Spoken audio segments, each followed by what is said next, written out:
আজ তো একটা গোটা লাউ নিয়ে আমি বসে পড়েছি কাটার জন্য। আর এটা আমাদের গাছের লাউ। আমি তোমাদেরকে আগে দেখিয়েছিলাম আমাদের ঘরের চালের উপরে অনেক লাউ গাছ হয়েছে আর লাউ শাক হয়েছে।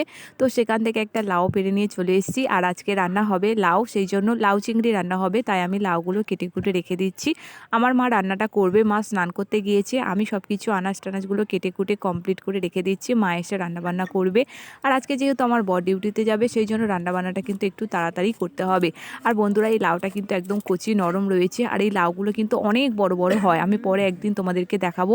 একটা লাউ বীজ রাখা হয়েছে, তো সেই বীজ লাউটা যে কত বড় সেটা আমি তোমাদেরকে দেখাবো। আর ওই যে ঝুড়ির মধ্যে দেখলে কচু রাখা আছে, ওগুলো আমাদের গাছেরই কচু। তো ওই মাছ দিয়ে ঝোল হবে, সেই জন্য ওই কচুগুলোও কাটবো। আর এই যে চিংড়িও তোমাদেরকে আমি রেখে দিলাম। আর আমার মা স্নান করে চলে এসেছে, মাছ চিংড়ি ভাজতেও বসে গেছে। ভাজে তারপর একে একে সব রান্নাবান্নাগুলো করবে।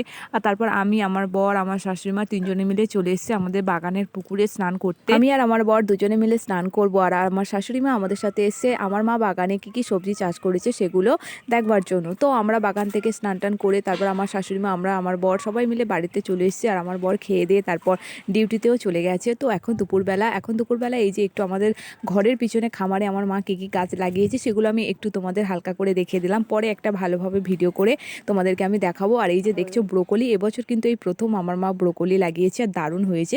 তো তারপর বন্ধুরা, এই যে এখন আমি চলে এসেছি খেতে, সবাই মিলে এখন খাওয়া দাওয়া করব।